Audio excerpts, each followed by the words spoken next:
TVC, a TV do Correio da Manhã.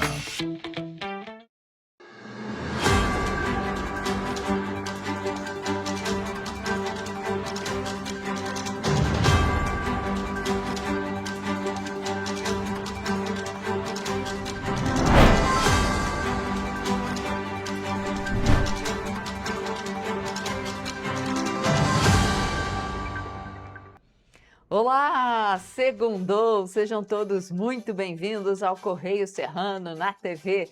Lembrando que você pode mandar para a gente sua sugestão de reportagem, sua reclamação, sua denúncia para os nossos canais. Já estão aparecendo aí na sua tela. Tem o nosso e-mail, tvccorreiodamanhã@gmail.com, e tem o nosso WhatsApp. E é claro, o WhatsApp é a forma mais fácil da gente se comunicar. Basta você escrever para cá no 24, que é o DDD 992483167. Então, você fez uma foto, fez um vídeo, algum acidente, alguma cena inusitada, as capivaras circulando pelos rios de Petrópolis, ficou bonitinha a imagem? Manda pra gente que vale também. Então, qualquer notícia, qualquer sugestão de reportagem, reclamação, denúncia, manda pra gente.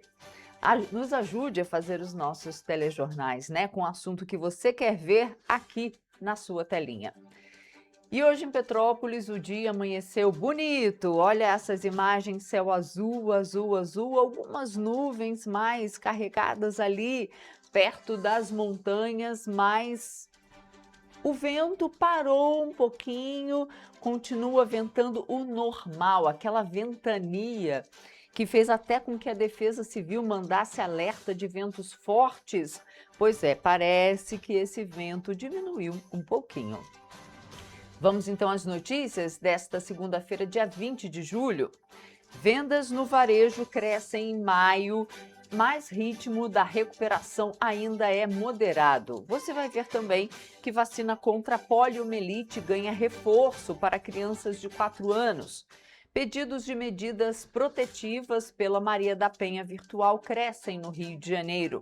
Balão cai e provoca incêndio em área de mata no Bonfim, em Petrópolis. Você vai ver ainda que Firjan Senai Petrópolis amplia instalações da Escola de Panificação e Confeitaria. E ainda, Museu Santos Dumont terá meia entrada e programação especial pelos 153 anos do pai da aviação. Esses e outros destaques agora no Correio Serrano na TV.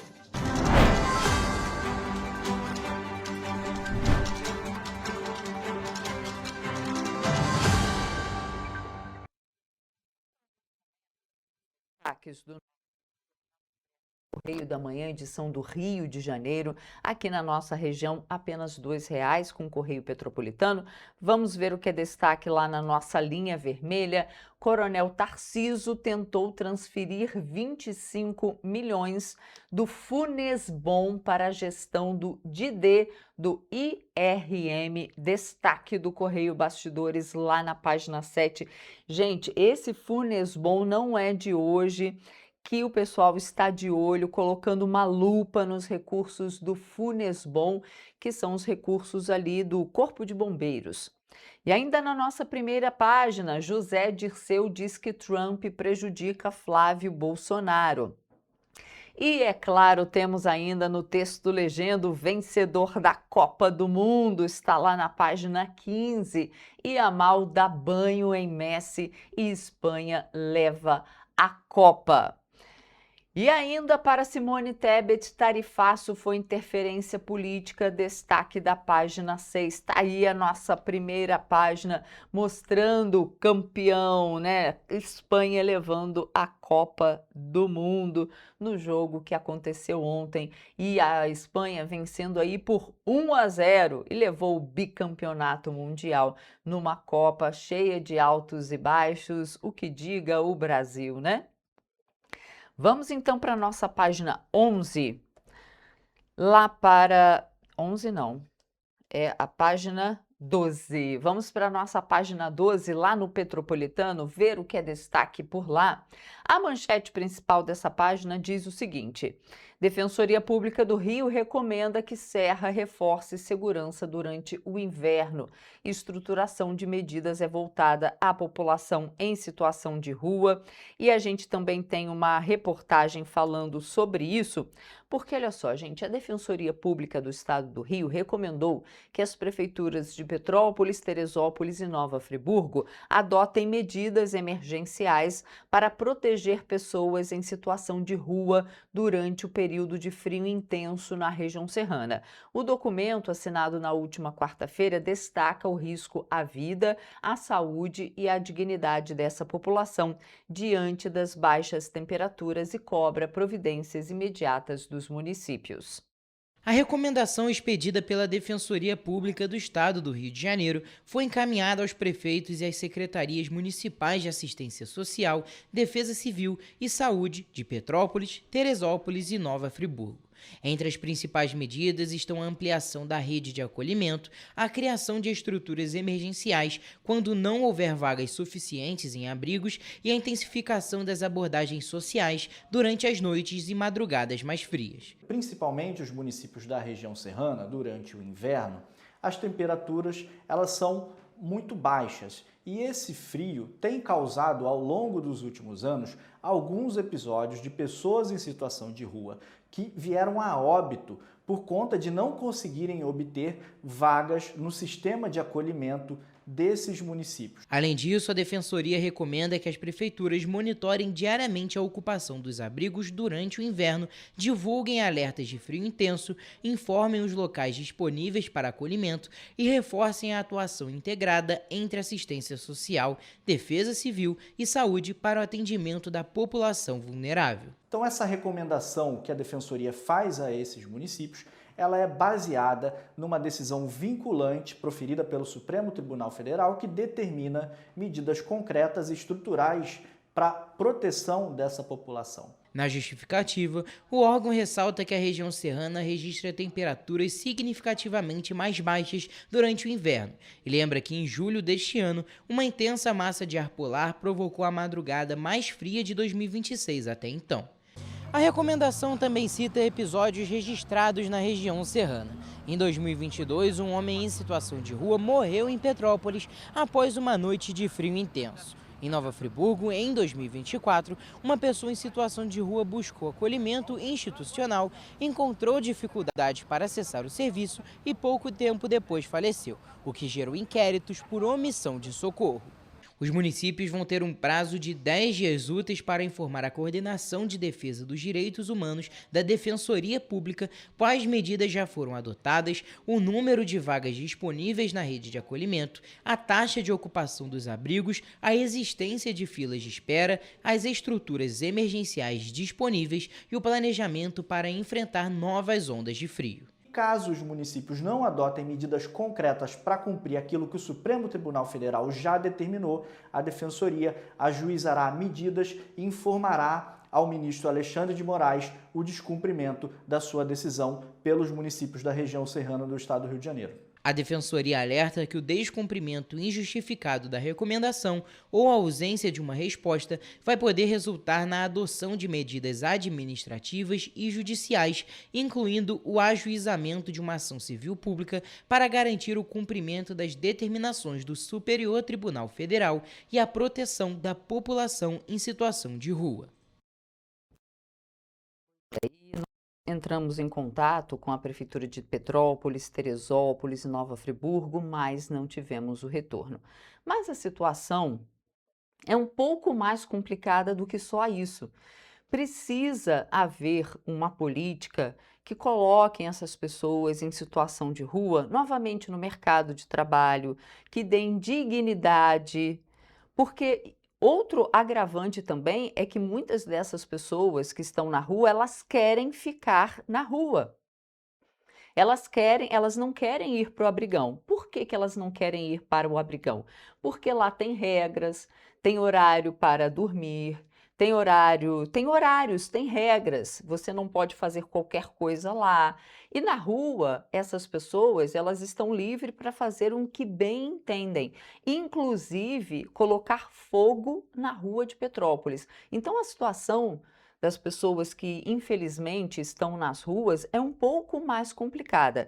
E a gente sabe que muitas dessas pessoas que vêm para cá, elas não são de Petrópolis. Cadê a família dessas pessoas? Tem que ter um trabalho que dê dignidade para essas pessoas. Tem que ter uma política pública, não só agora durante o inverno para proteger do frio, tem que ter políticas públicas que coloquem, que deem emprego para essas pessoas, que deem qualificação para essas pessoas. Mas sabe o que acontece? Muitas dessas pessoas, elas não querem. Elas recebem Bolsa Família e aí preferem ficar sem fazer nada na rua. Convida, vamos para o abrigão, porque lá tem toda a proteção. Eles não querem, elas querem ficar na rua, porque na rua elas podem beber, elas podem fazer uso de drogas, coisa que nesses ambientes fechados das prefeituras, eu falo aqui no abrigão de Petrópolis, eu não sei quais estruturas existem nas outras cidades, mas aqui em Petrópolis a gente sabe que tem um abrigão, eles não querem porque lá tem regras, lá não pode beber, tem horário para dormir. E mais, tem um vídeo que circulou nesse fim de semana nas redes sociais, eu vou pedir para Caio colocar, em pleno centro de Petrópolis, na Visconde do Bom Retiro. Tá vendo? Alguém filmou ali, não quis aparecer muito para filmar, mas pessoas colocando fogo na rua. E os relatos é que falam que foi uma madrugada de terror bem no centro da cidade, Visconde do Bom Retiro. Gritos de socorro, atearam fogo na rua, parece que tentaram colocar um fogo no imóvel abandonado. Isso são relatos das redes sociais. Oficialmente, a gente não tem nada nem da polícia, nem da prefeitura de Petrópolis, nem do Corpo de Bombeiros. Esses foram relatos das redes sociais desse vídeo que circulou nas redes sociais. Então, é uma situação que tem que ser vista, realmente tem que ser colocado uma lupa, tem que ser vista. Esses moradores que dormem na frente das lojas, essas pessoas, elas têm que ser levadas para um lugar realmente que elas possam dormir, porque tem feito frio, até que agora amenizou um pouco o frio, mas imagina com esse vento, o frio que não é essas pessoas na rua. Então é preciso um programa que vai além disso. É preciso um programa, medidas que deem dignidade para essas pessoas, que elas possam sair da rua, que elas possam trabalhar, porque foi o que eu falei, muitos deles, eles recebem Bolsa Família e preferem ficar na rua, sem fazer nada, sem trabalhar, sem fazer nada. Então é uma situação que serve aí de alerta. Vamos voltar para o nosso jornal? Para a nossa página 12, lá nas Petropolitanas, na nossa coluna, tem a seguinte notícia: Câmara promulga lei que obriga cobradores nas viagens de ônibus.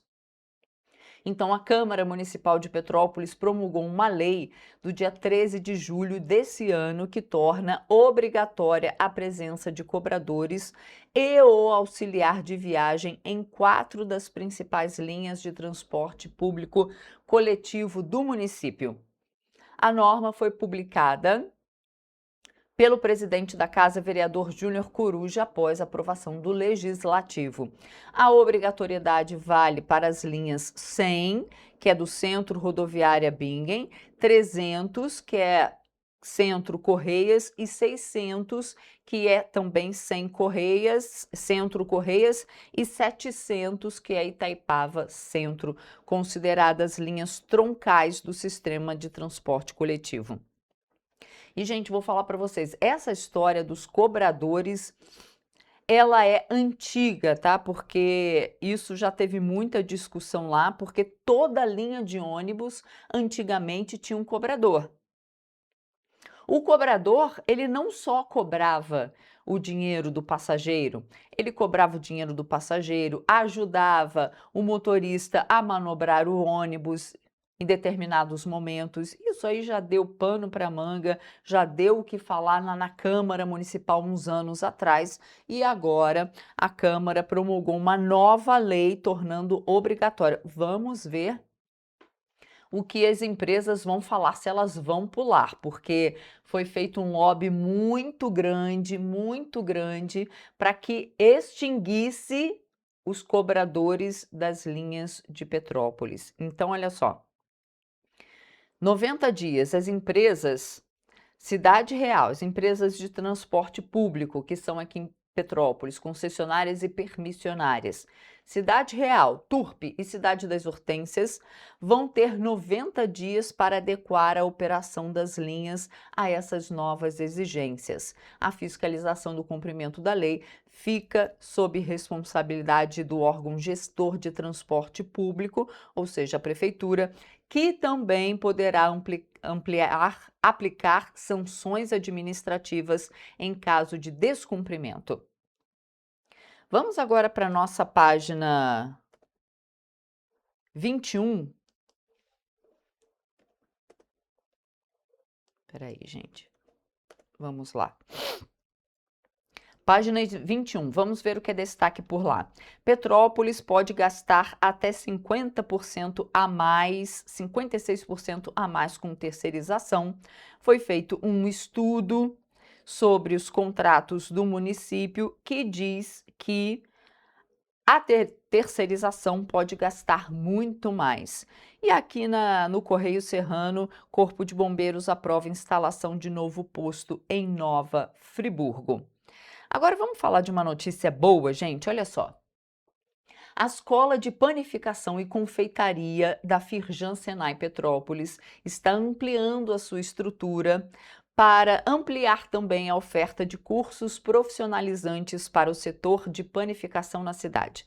Na última semana foram reinauguradas as instalações da unidade, com a modernização dos ambientes e equipamentos, com foco no aumento da formação de mão de obra especializada. Vamos ver.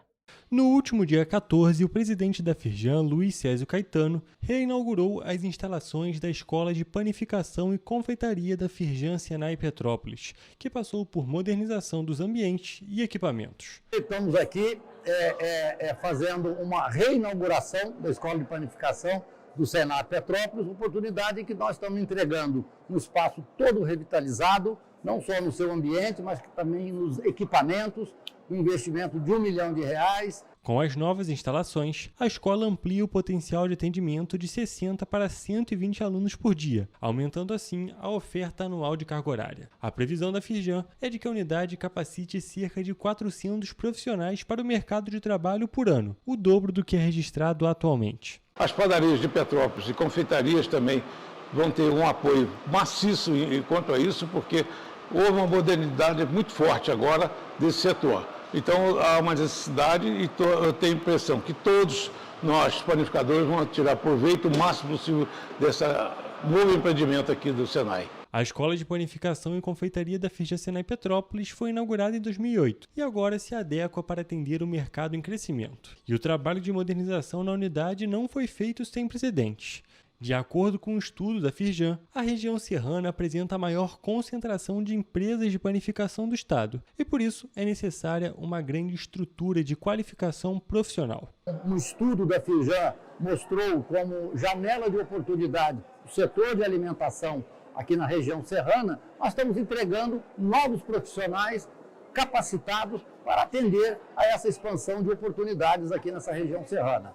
Na região serrana, existem 7 estabelecimentos de padaria e confeitaria a cada 10 mil habitantes, resultado superior à média estadual de 4 a cada 10 mil. Petrópolis lidera em número absoluto de empresas na região, com 205 estabelecimentos, seguida por Nova Friburgo, com 145 e Teresópolis, com 115. Eu tenho certeza que o setor de panificação e alimentação sai muito valorizado agora com essas novas instalações. Então a gente tem 2 ambientes aqui, o de panificação e de confeitaria, É um projeto onde a gente tem equipamentos compactos e equipamentos modernos. A gente tem o que tem de melhor de equipamentos de panificação e confeitaria no mercado hoje.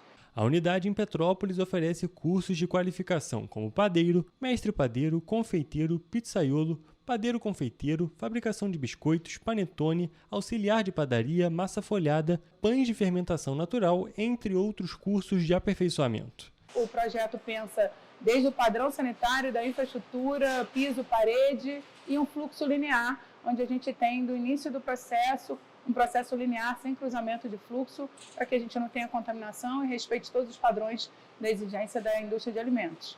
No ano passado, sem a atual capacidade de formação de profissionais, foram registradas na unidade mais de 3.300 matrículas, consolidando a instituição como referência em educação profissional e tecnologia na região serrana. Vamos formar aqui padeiros e confeiteiros de alto padrão para assumir o mercado de trabalho, para entrar no mercado de trabalho. É isso aí. A gente vai fazer agora um rápido intervalo, não sai daí porque a gente volta já.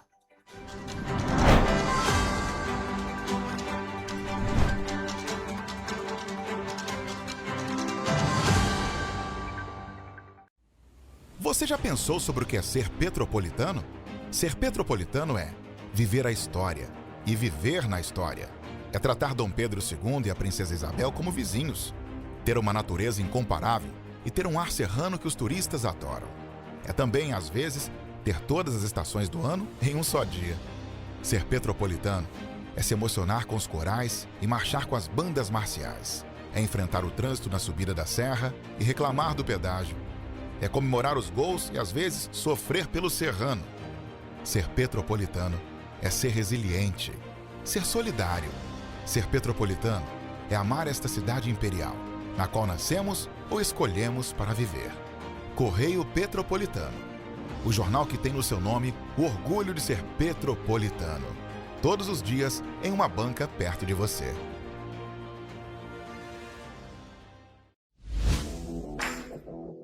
Para ter mais qualidade de vida, conte com a maior rede de academias de Petrópolis. Aqui na Corper, com uma mensalidade, você utiliza todas as unidades: Centro, Bingen, Itamaraty e Itaipava. Com planos a partir de R$ 98,00, a academia oferece ambientes modernos para você cuidar da sua saúde com segurança.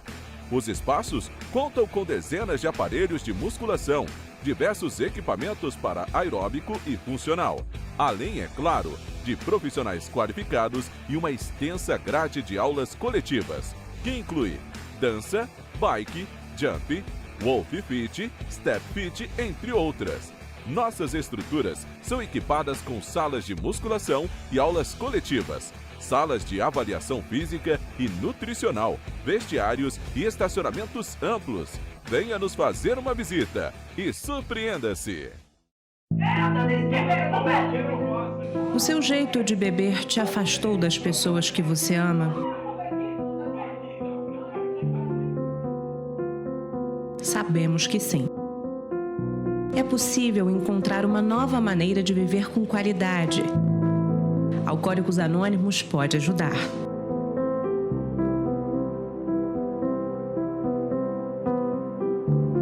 Petrópolis, uma cidade histórica, que agora tem um novo ponto de conexão. O Correio Petropolitano se renovou e leva o que de mais importante acontece na cidade, de maneira mais ágil e acessível. Acesse as notícias de Petrópolis de maneira rápida e prática, onde quer que você esteja. Fique por dentro dos acontecimentos da cidade, da política, da cultura e muito mais. Correio Petropolitano. A informação de qualidade a um clique de distância. Acesse www.correiopetropolitano.com.br.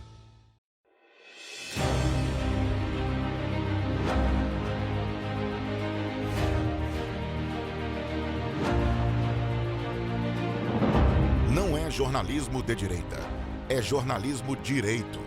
Correio Petropolitano. Tudo que seu jornal não deveria ter deixado de ser. Todos os dias, em uma banca perto de você.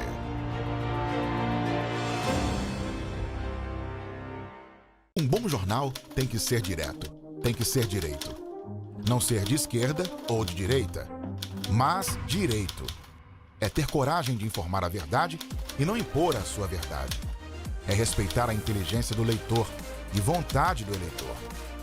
Correio da Manhã, um jornal que há 124 anos tem a coragem de ser direto e direito.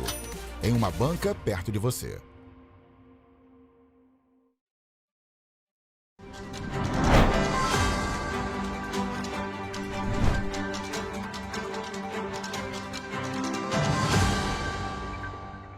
Estamos de volta. E olha só, gente, o comércio varejista brasileiro voltou a registrar crescimento no mês de maio, depois do recuo observado no mês anterior. A pesquisa mensal do comércio divulgado pelo IBGE mostra que as vendas cresceram 0,1% em relação a abril. Apesar da recuperação tímida, o setor segue acumulando resultados positivos em 2026. No Sudeste, o Espírito Santo apareceu entre os destaques do varejo ampliado, enquanto São Paulo registrou queda na comparação com o mesmo período do ano passado. Depois da queda de 1,6% registrada em abril, o volume de vendas do comércio varejista avançou 0,1% em maio, na série com ajuste sazonal. Em relação ao mesmo mês do ano passado, a alta foi de 0,4%. No acumulado de 2026, o setor cresce 1,7%, enquanto nos últimos 12 meses o avanço chega a 1,4%. Esse é um resultado que representa uma estabilidade em relação ao mês anterior. Estabilidade essa que vem depois de uma queda de 1,6% de março para abril. Sendo assim, há 2 meses que o varejo brasileiro não cresce. O resultado foi impulsionado principalmente pelos segmentos de livros, jornais, revistas e papelaria, que cresceram 15,2% frente a abril. Também tiveram desempenho positivo os setores de tecidos, vestuário e calçados, móveis e eletrodomésticos, artigos farmacêuticos, médicos, ortopédicos e de perfumaria, além de combustíveis e lubrificantes. Em termos setoriais, essa variação de 0,1 na margem teve um balanço com um pendor positivo, já que 5 das 8 atividades obtiveram um crescimento. Todos esses setores aqui já antecipando lá em maio, a Copa do Mundo, com alta nas vendas de álbuns de figurinhas, roupas e também de televisores. Mesmo com a alta registrada em maio, o crescimento ainda é considerado moderado. Os números mostram que o consumo segue em recuperação, mas com comportamentos diferentes entre os segmentos do comércio e entre os estados brasileiros. No ano de 2026, o varejo vem crescendo na maioria do tempo. Um dado que corrobora com essa visão é que, no ano, o comércio varejista acumula ganhos de janeiro a maio, portanto, da ordem de 2,7% em relação ao mesmo período de 2025. Na outra ponta, os principais recuos ficaram com equipamentos e material para escritório, informática e comunicação, hiper e supermercados, além de outros artigos de uso pessoal e doméstico. No varejo ampliado, que também considera os setores de veículos, material de construção e atacado especializado em alimentos, bebidas e fumo, houve queda de 0,2% na comparação com abril e de 0,6% frente a maio do ano passado. Ainda assim, o acumulado do ano permanece positivo, com crescimento de 1,3%. E o Tribunal Superior Eleitoral assinou no dia 16 de julho um acordo com as Big Techs para combater a desinformação durante a campanha eleitoral de 2026. A formalização do memorando de intenções ocorreu após a reunião entre o presidente do TSE, ministro Nunes Marques, e representantes das empresas. As redes sociais aceitaram aderir novamente ao Programa Permanente de Combate à Desinformação nas Eleições. O programa está em vigor desde as eleições presidenciais de 2022 e prevê a prevenção contra a disseminação de narrativas falsas para atacar a integridade das urnas eletrônicas e a legitimidade dos pleitos. Com o novo acordo, serão intensificadas as medidas para combater o uso ilegal de inteligência artificial para manipular vozes e imagens de candidatos. O acordo foi assinado pelas plataformas Google, X, Meta, Kawaii, Telegram, TikTok e LinkedIn, além das empresas de inteligência artificial OpenAI, Eleven Labs e Anthropic. Em março deste ano, o TCE aprovou regras sobre a utilização de IA durante as eleições gerais de outubro deste ano. As normas valem para candidatos e partidos. Os ministros proibiram que provedores de IA permitam, ainda que solicitado pelos usuários, sugestões de candidatos para votar. O objetivo é evitar a interferência de algoritmos na livre escolha dos eleitores. Para combater a misoginia digital, o TCE também proibiu postagens nas redes sociais com montagens envolvendo candidatas e fotos e vídeos com nudez e pornografia. A Corte Eleitoral também reafirmou que os provedores de internet poderão ser responsabilizados pela Justiça se não retirarem perfis falsos e postagens ilegais de seus usuários. E a partir do dia 3 de agosto, o calendário nacional de vacinação passa a contar com uma novidade. O Ministério da Saúde vai incluir uma segunda dose de reforço da vacina contra a poliomielite para crianças de 4 anos. A medida busca ampliar a proteção infantil e evitar a reintrodução da doença no país. A poliomielite, também conhecida como paralisia infantil, é uma doença causada por um vírus que pode atingir o sistema nervoso e provocar sequelas graves, principalmente em crianças. Apesar do Brasil não registrar casos há décadas, o vírus ainda circula em outros países, o que mantém um alerta das autoridades de saúde. Esse vírus ele pode atingir o sistema nervoso e causar sequelas muito graves nas crianças. Então, e esse é um vírus que continua circulando ainda em muitos lugares do mundo. Então, por isso que é importante que a gente continue mantendo, as nossas altas coberturas vacinais no Brasil. Segundo especialistas, a facilidade dos deslocamentos internacionais e a baixa cobertura vacinal em alguns países aumentam o risco de que o vírus volte a circular no Brasil.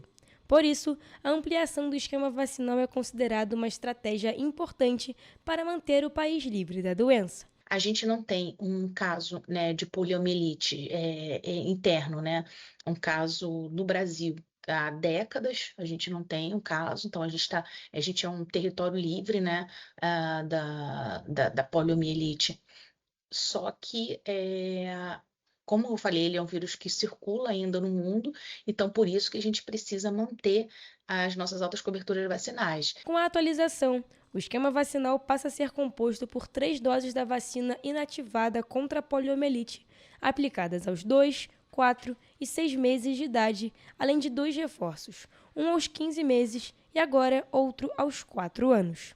A segunda dose de reforço havia sido retirada do calendário em 2024, quando o país passou a utilizar exclusivamente a vacina injetável. Se a gente está livre até o momento da doença da polio, que é porque isso é muito fruto das nossas campanhas, das altas coberturas vacinais, dos sucessos nas últimas décadas das campanhas. Em Petrópolis, a cobertura vacinal contra a poliomielite ficou em torno de 85% em 2025.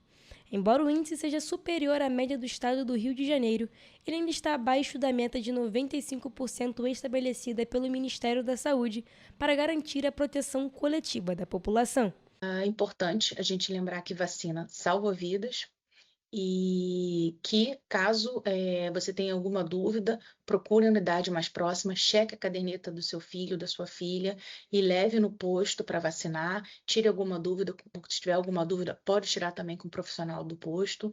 A vacinação foi fundamental para eliminar a poliomielite do Brasil, mas o trabalho de prevenção precisa continuar. A recomendação é que pais e responsáveis confiram a caderneta de vacinação das crianças e procurem uma unidade de saúde sempre que houver alguma dose em atraso.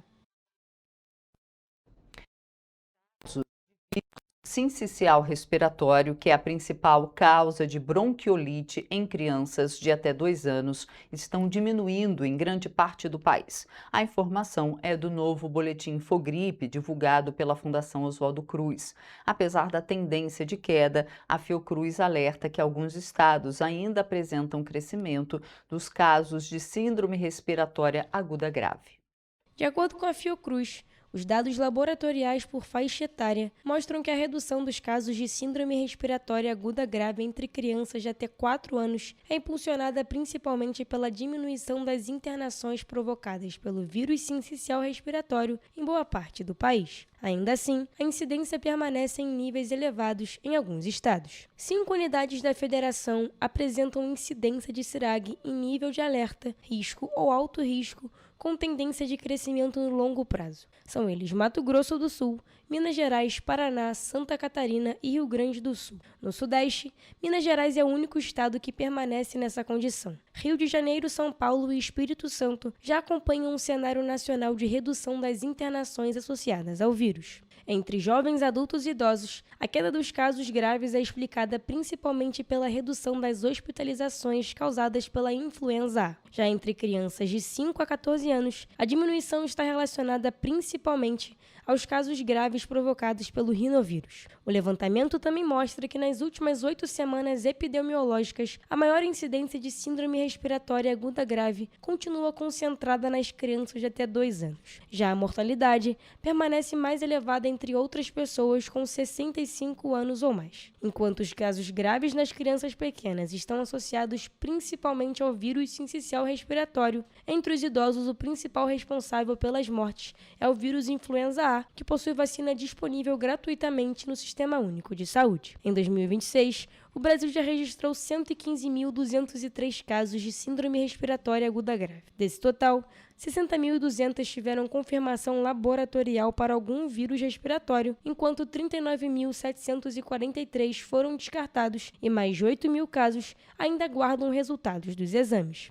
Entre os casos positivos registrados nesse ano, 40,2% foram causados pelo vírus sincicial respiratório, 30,2% pelo rinovírus, 20,8% pela influenza A, 4,5% pela influenza B e outros 4,5% pelo vírus da Covid-19. A Fiocruz reforça a importância da adoção de medidas de prevenção, como lavar as mãos com frequência, cobrir o nariz e boca ao tossir ou espirrar, evitar contato com outras pessoas ao apresentar sintomas gripais ou, quando isso não for possível, utilizar a máscara. A Fundação também destaca que manter a vacinação em dia continua sendo uma das principais formas de prevenção contra as doenças respiratórias. Gente, o Tribunal de Justiça do Estado do Rio registrou mais de 3.000 pedidos de medidas protetivas feitos por meio da plataforma Maria da Penha Virtual. Isso aconteceu entre janeiro e julho deste ano. O número já representa quase todo o volume registrado ao longo de 2025, quando foram contabilizadas 3.696 solicitações. De acordo com dados do Observatório Judicial da Violência Doméstica e Familiar contra a Mulher, mulheres entre 21 e 40 anos concentram 56,5% dos pedidos realizados em 2026. O serviço é destinado exclusivamente às moradoras do estado do Rio de Janeiro. Os dados também traçam o perfil dos agressores envolvidos nos casos registrados neste ano. Em 38,1% das ocorrências, eles foram classificados como violentos. Em 35,7%, apresentavam comportamento controlador. Já em 26,3% dos registros, a principal característica apontada foi o ciúme excessivo. Até o dia 15 de julho, a plataforma recebeu, em média, 459 solicitações por mês. Caso esse ritmo seja mantido até dezembro, a expectativa é de um crescimento próximo de 50% em relação ao total de pedidos registrados em 2025. A série histórica mostra o aumento contínuo da utilização da ferramenta desde a sua criação. Foram 1.579 pedidos em 2022, 3.113 em 2023, 3.497 em 2024, 3.696 em 2025 e 3.210 somente nos 7 primeiros meses de 2026.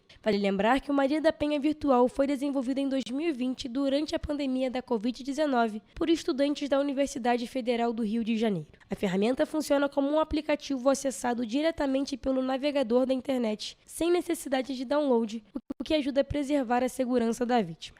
Na plataforma, a mulher preenche um formulário com informações pessoais, dados sobre o agressor e detalhes da violência sofrida. Também é possível anexar fotos, áudios e outros arquivos que possam servir como prova. Ao final do preenchimento, o sistema gera automaticamente uma petição em formato PDF, encaminhada ao juízo competente para análise do pedido de medida protetiva. A vítima também pode acompanhar o andamento da solicitação. O Tribunal de Justiça orienta que a medida protetiva seja solicitada em situações como agressões físicas, ameaças com armas ou outros objetos, violência sexual, retenção de dinheiro, cartões bancários ou celular pelo agressor, além de qualquer outro comportamento considerado violento pela vítima. Vale destacar que, além da plataforma Maria da Penha Virtual, mulheres em situação de violência podem buscar atendimento pela Central de Atendimento à Mulher no Ligue 180, que é o serviço gratuito que funciona 24 horas por dia. As denúncias também podem ser feitas pelo WhatsApp, pelo e-mail da Central, nas delegacias,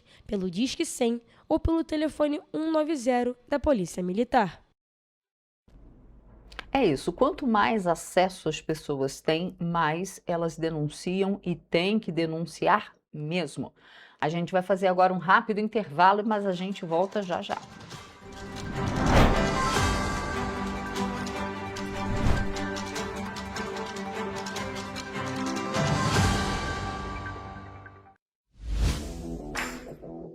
Para ter mais qualidade de vida, conte com a maior rede de academias de Petrópolis.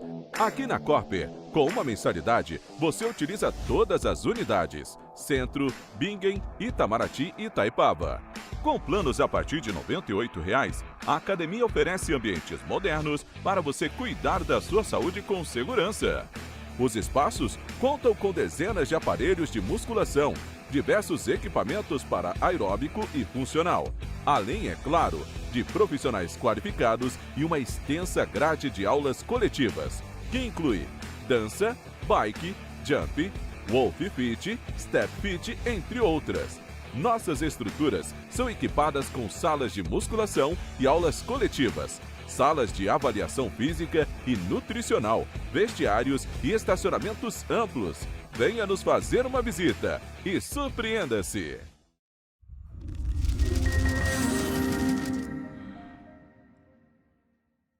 O grupo de jornais que mais cresceu no Brasil apostou na força do impresso e no jornalismo direito. Em setembro de 2025, o Grupo Correio da Manhã completa 6 anos de uma trajetória marcada por coragem, compromisso e credibilidade. Resgatamos a história do jornal mais importante do Brasil no século XX e hoje somos protagonistas da nossa história no século XXI. Acreditamos na responsabilidade de colocar a informação correta no papel. Enquanto o mundo digital muda a cada segundo, o jornal impresso permanece como referência de verdade e confiabilidade. Contamos com 4 parques gráficos próprios, no Grande Rio, em Volta Redonda, no Núcleo Bandeirante e em Areal, em Brasília, equipados com 8 rotativas de alta tecnologia que produzem todos os nossos jornais em cores. São 5 jornais diários. Correio da Manhã, Estado do Rio, Correio da Manhã Nacional, Correio Sul-Fluminense, Correio Petropolitano, Correio da Manhã Distrito Federal. E o grupo vai além. Abriga o tradicional Jornal da Barra, com 35 anos de história, a lendária revista O Cruzeiro e o Jornal de Turismo, publicado há 59 anos. Na área eletrônica, temos a TVC, TV Correio da Manhã, no ar há 24 anos pelo canal 16 de Petrópolis, com estúdios também no Rio de Janeiro e em Brasília. Crescemos com uma missão clara: levar ao leitor uma informação verdadeira. É o jornalismo direto e direito, um jornal que respeita a política e é respeitado pelos políticos. Nossas páginas e plataformas reúnem um time de jornalistas e colunistas de peso: Fernando Molica, Rodolfo Lago, Thales Faria, Cláudio Magnavita, Ricardo Cravo Albim, Rui Castro, Alexandre Garcia, Aristóteles Drummond, entre outros nomes que ajudam a construir a credibilidade da nossa marca. São 4 redações integradas e um conteúdo cada vez mais ampliado no meio digital. Grupo Correio da Manhã. Informação com tanta credibilidade que é impressa todos os dias.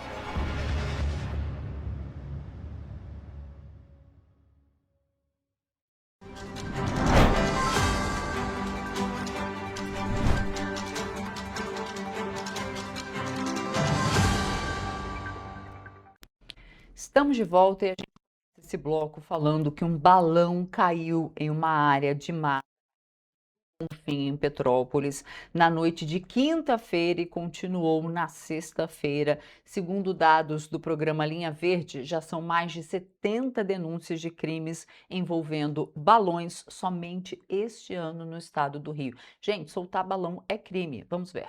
Segundo a Área de Proteção Ambiental da região serrana de Petrópolis, a APA, um incêndio aconteceu em uma área de transição entre a APA Petrópolis e o Parque Nacional da Serra dos Órgãos, na região do Bonfim. O Corpo de Bombeiros prestou apoio no controle das chamas. Segundo dados do programa Linha Verde do Disque Denúncia, já foram registradas em 2026 73 denúncias de crimes envolvendo balões em todo o estado. O número engloba locais de comercialização, fabricação, grupos de baloeiros e também a soltura dos balões. Vale destacar que soltar balões é proibido por lei em todo o território nacional. Conforme a Lei de Crimes Ambientais, fabricar, vender, transportar ou soltar balões que possam provocar incêndios em florestas, áreas urbanas ou qualquer tipo de vegetação é crime, com pena de detenção de 1 a 3 anos, além de multa. Caso a prática resulte em um incêndio em mata ou em floresta, o responsável também poderá responder pelo crime de provocar incêndio florestal, em que a pena prevista é de reclusão de 2 a 4 anos, além de multa. Todas essas atitudes, quando combinadas ao tempo seco, podem provocar grandes incêndios florestais, causar a morte de animais e destruir grande parte da flora aqui do nosso estado. E lembre-se, o incêndio florestal de hoje é o deslizamento de amanhã. Em qualquer emergência, ligue o 93 e conte sempre com o Corpo de Bombeiros. E olha só, gente, a gente também, sobre esse incêndio, a gente recebeu umas imagens de um grupo que subia ali a trilha, um grupo de trilha que subia o Açu no fim de semana, no sábado, e se deparou com incêndios ainda no parque, sem falar da área completamente devastada, como vocês podem ver aí nas imagens, né? A fumaça ainda em muitos locais, como vocês podem ver. Tem vários vídeos, né? Alguns deles mostram ainda o fogo na mata. Olha só que devastação, gente, por conta de um balão, né? Olha só quanta fumaça. Homens ali, ainda trabalhando ali no fim de semana. Olha só a devastação. Tem um outro, Caio, parece que esse aí... Ah, não, lá é um homem, né? Tá de amarelo. Mas tem um que mostra umas labaredas ainda de fogo. Mas olha só, foi o que o Major Contreiras falou, gente. É devastação. Olha, esse pedaço aí, tá vendo? Que ainda tá ali, a mata pegando fogo. Tem como voltar aquela parte, Caio? E mostrar rapidamente? Olha só, aí a vegetação ainda tá verde e o fogo ali pegando ainda na mata. Gente, tem que ter responsabilidade, não é à toa que soltar balão é crime. Os animais, eles morrem. Imagina os animaizinhos pobres, coitados, morrendo queimado na sua própria casa. Você gostaria de morrer queimado na sua própria casa? É isso que nós, seres humanos, nós seres, porque quem faz uma atrocidade dessa não poderia nem ser chamado de humano.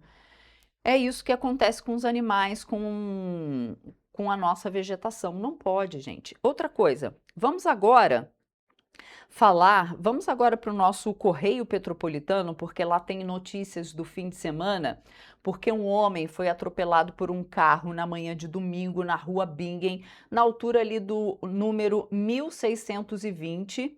Segundo o Corpo de Bombeiros, a corporação foi acionada 11h20 da manhã, a vítima foi socorrida e encaminhada para o Hospital Santa Teresa. O estado de saúde não foi informado. Nas imagens registradas por câmeras de segurança que circularam pelas redes sociais, essas câmeras de segurança, elas são de uma academia que ficam ali, né? Então é possível ver o momento exato em que o pedestre caminhava pela calçada quando foi atingido pelo veículo. Eu não sei se ele estava, parece que ele estava correndo, mas não na calçada, parece que ele estava correndo bem assim ali no meio-fio, ainda na rua, mas o que parece que eu vi das imagens que o carro passou e bateu com retrovisor no cara, mas foi tão forte que o cara ficou no chão. A gente as câmeras, elas captam inclusive o barulho de quando o homem foi atropelado. Então me parece que ele não estava na calçada, estava ali no meio-fio, correndo, e aí vem um carro e atropela ele. Parece que foi o retrovisor do carro que bateu nele, mas ele foi levado ao hospital. A gente espera que ele se recupere bem. E aí, também teve uma outra ocorrência, só que no Retiro, porque uma mulher perdeu o controle do veículo e capotou na manhã de domingo na rua Hermogênio Silva. Também essa reportagem está no nosso site, o Correio Petropolitano, como vocês podem ver. Pois é, ela perdeu o controle do veículo e capotou. Isso aconteceu na manhã de domingo na rua Doutor Hermogênio Silva, na altura do número 999, vocês estão vendo imagens ali no Retiro. Segundo, também em Petrópolis. Segundo o Corpo de Bombeiros, as equipes foram acionadas às 9h30 da manhã. A vítima foi socorrida e encaminhada para o hospital da região com ferimentos leves. Uma das pistas precisou ser interditada para o atendimento da ocorrência e a retirada também do veículo. E o trecho registrou uma leve retenção ali no trânsito. Vamos voltar aqui porque, olha só, gente, os trabalhadores do transporte rodoviário de Petrópolis aprovaram durante uma assembleia a nova convenção coletiva de trabalho da categoria. O acordo prevê um reajuste de 6% nos salários, um aumento de 10% no valor do cartão alimentação e elevação de 50% na remuneração adicional paga aos motoristas que exercem a função sem cobrador. As demais cláusulas da convenção anterior foram mantidas. Os rodoviários de Petrópolis aprovaram a nova convenção coletiva de trabalho após uma reunião entre o Sindicato dos Trabalhadores em Transporte Rodoviários de Petrópolis e representantes das empresas do setor. A assembleia foi realizada na sede do sindicato. Entre os principais pontos aprovados está o reajuste de 6% nos salários dos trabalhadores. O cartão alimentação também vai ter um reajuste de cerca de 10%. Já os motoristas que atuam sem a presença de cobrador vão receber um reajuste de 50% na remuneração adicional prevista para essa função. Além dos reajustes, a convenção mantém as demais cláusulas e benefícios previstos no acordo anterior, sem alterações nos direitos garantidos para os trabalhadores. O novo acordo passa a regulamentar as relações de trabalho da categoria durante o período de vigência da convenção coletiva. Gabriel Toledo para a TV Correio da Manhã. E a Prefeitura de Petrópolis informou que vai recorrer da decisão do juiz da 4ª Vara Civil que suspendeu a terceirização dos serviços de alimentação do Hospital Alcides Carneiro. Também foi determinado uma série de medidas para reorganizar a gestão financeira do SERRAC. A determinação foi proferida durante uma audiência realizada no dia 9 de julho, atendendo a um pedido do Ministério Público do Estado do Rio de Janeiro. O magistrado suspendeu todos os atos administrativos e licitatórios voltados à terceirização da alimentação do hospital, além de impedir novas contratações para o fornecimento de gêneros alimentícios, serviços médicos e outros contratos já existentes. Na decisão, o juiz entendeu que a proposta foi apresentada sem estudos técnicos ou financeiros que comprovem uma redução de custos ou melhoria dos serviços. Além de barrar a terceirização, o juiz determinou que o SERRAC apresente até 15 dias um relatório detalhado das dívidas com fornecedores, acompanhado de um plano de quitação dos débitos. Também foi estabelecido prazo para a reforma da Câmara Fria do Hospital Alcides Carneiro e também foi fixada uma multa de R$ 500 mil ao município e ao SERRAC em caso de descumprimento das determinações, além de uma multa pessoal de R$ 100 mil à Secretaria Municipal de Saúde e ao diretor-presidente da autarquia, caso autorizem atos em desacordo com a decisão. A medida atende a um pedido do MPRJ, que argumentou que as novas contratações poderiam agravar a situação financeira do SERRAC, que possui uma dívida consolidada de aproximadamente 437 milhões de reais, sendo 58 milhões de reais apenas com fornecedores. Segundo o juiz Jorge Luiz Martins, a justificativa apresentada pela gestão, baseada em uma notificação da Vigilância Sanitária sobre o transporte das refeições para outras unidades, não demonstra a necessidade de terceirizar toda a cadeia de produção alimentar do hospital. Para o juiz, uma solução logística seria suficiente para atender às exigências apontadas pelo órgão fiscalizador. O magistrado também afirmou que seria inadequado autorizar novas contratações enquanto os fornecedores antigos acumulam milhões de reais em créditos sem receber.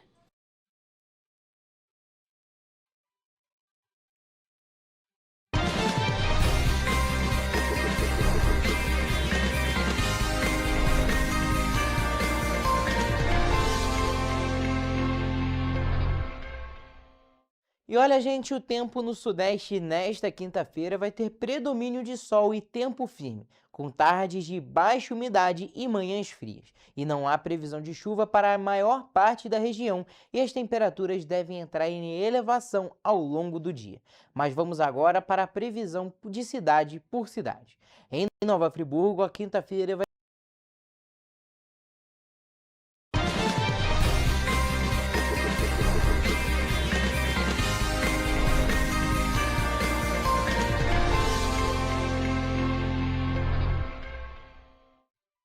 Começamos agora mais uma previsão do tempo. Olha só, gente, a segunda-feira vai começar com tempo firme em boa parte do Sudeste e segue sem previsão de chuva. O sol aparece entre nuvens em diversas cidades, enquanto as temperaturas sobem gradativamente ao longo do dia. Mas agora vamos detalhar a previsão das cidades. Em Nova Friburgo, a segunda-feira será de sol com algumas nuvens e névoa ao amanhecer.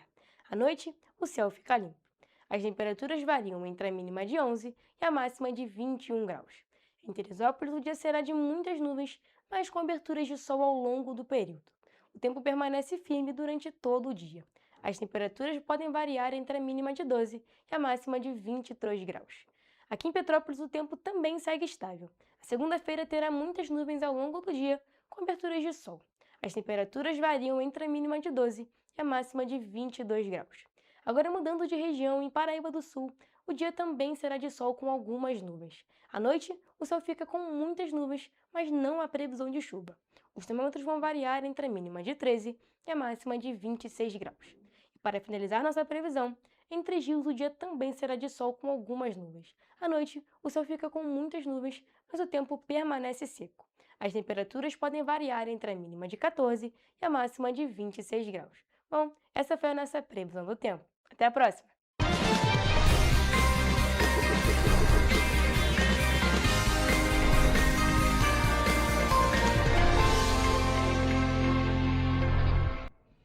E a Prefeitura de Petrópolis preparou uma programação especial para celebrar os 153 anos de nascimento de Alberto Santos Dumont.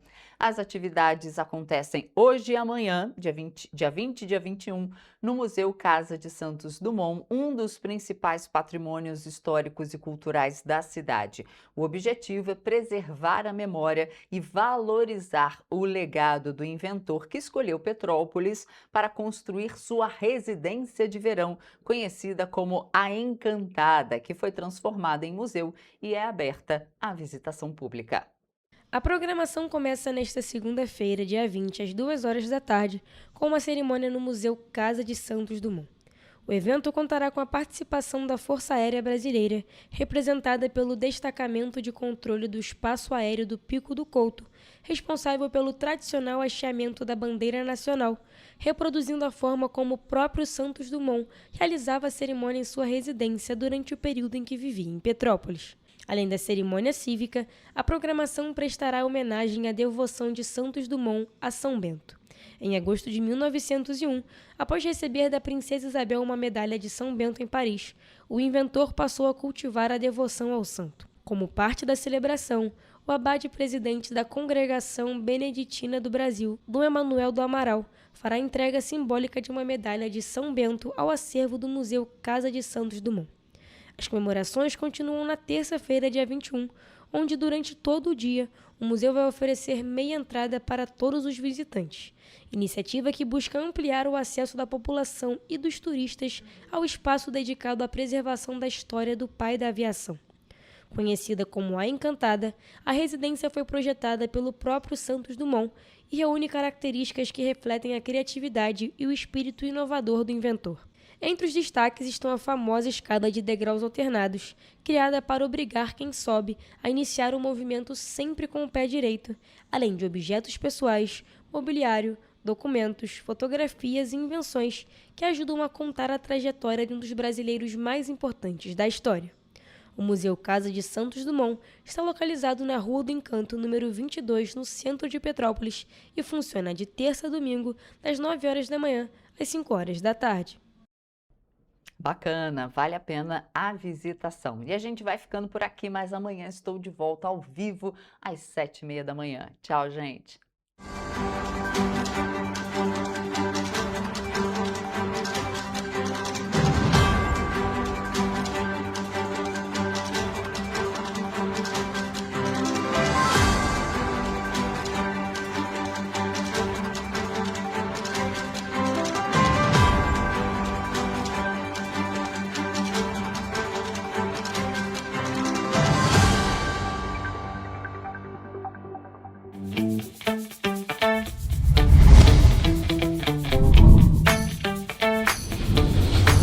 TVC, a TV do Correio da Manhã.